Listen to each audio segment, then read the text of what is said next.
Ladies and gentlemen, boys and girls, Kanji Hunters of all ages, welcome to another episode of Kanji Hunter.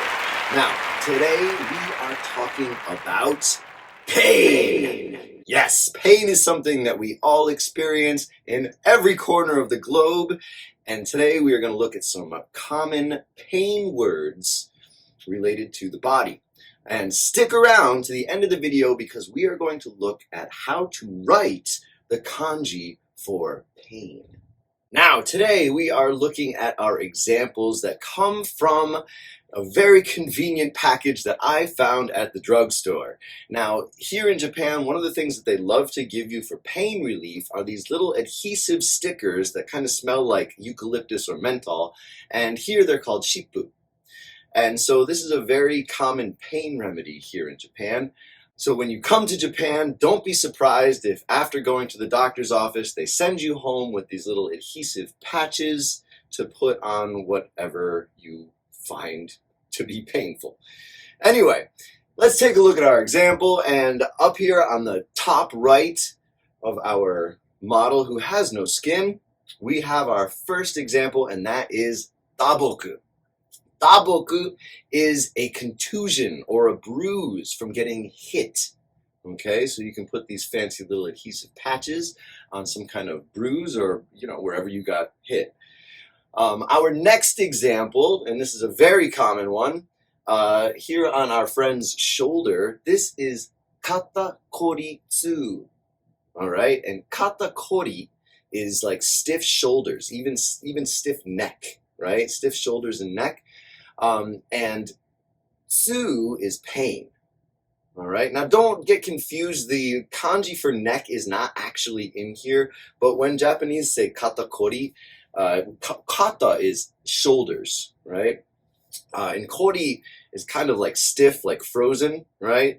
But when they're explaining this pain, they'll explain it into the neck as well. So if you can say kubi ga itai, which means my neck hurts. But this phrase kata kori tsu kind of encompasses all of that. Our next example, take a look at my friend's arm here, and right there, the elbow in Japanese is hiji. All right, and this says hiji no itami. No makes something possessive in Japanese. So hiji no, elbows, and then itami is the noun form of the verb itamu. Itamu means to be in pain, right? Or to hurt, right? And then itami is the noun form of that. So hiji no itami is elbow pain. Next, we have the dreaded yotsu. And that is exactly what motivated me to do this video today because my back hurts. I have one of these shippu on my lower back today. Ore no koshi ga itai n da yo. My lower back hurts. So, koshi is lower back, and tsu, again, is pain. All right, so lower back pain. Yotsu. Our next example is on the opposite arm of our friend here, and this is a dreaded ailment of many musicians. Luckily, I have not experienced it, but I do fear it. This is tendinitis, or in Japanese, kensho-en. So kensho-en is tendinitis in Japanese. All right. Our next example, if we look at our friend's left leg, now that says kinnikutsu, and that means muscle pain. So the fact that on our example it's on his leg doesn't really matter. Any kind of muscle pain. Kinniku in Japanese is muscle, right? And again, tsu is pain. So kinnikutsu is muscle pain. And here on our example's opposite leg, it's on his knee, the back of his knee, and knee in Japanese is hiza. All right, but that's not important for this point right now. What they're talking about in this example is kansetsu tsu. Kansetsu is joints. Any joint in your body is kansetsu. All right, and again, tsu is pain. Kansetsu tsu, joint pain. And our final example here for this video today, down at the bottom, those two cute little kanji, that is nenza. Nenza is a sprain, all right? So imagine you sprain your ankle or even your wrist. You sprain something. In Japanese, that's going to be nenza.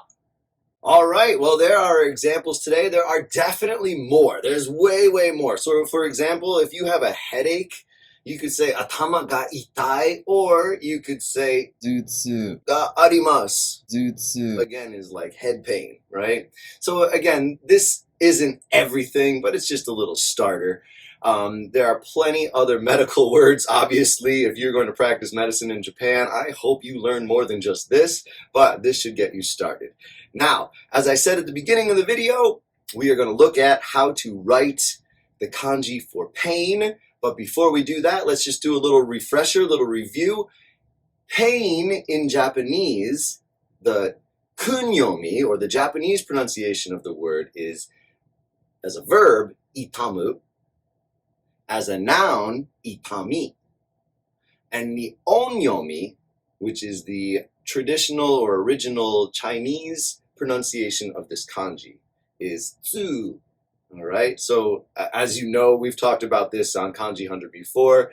Kanji traditionally comes from China, and then in Japan, they kind of added their own pronunciations to it as it fit their native language. So that's why you have the kunyomi, the Japanese pronunciation, and the onyomi, which is the traditional Chinese pronunciation. So anyway, with all that out of the way, let's take a look at how to write this kanji.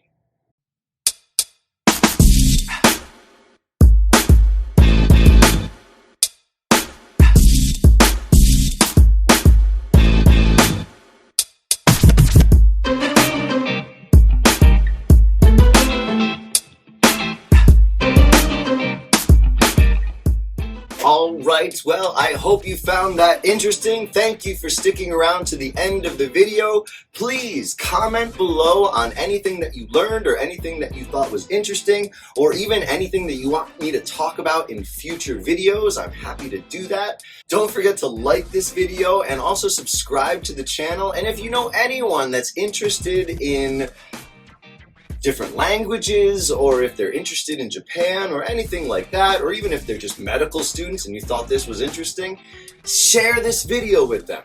All right? I appreciate it. And don't forget to check out kanjihunter.com and follow me on Instagram and Twitter. And until the next video, mata ne.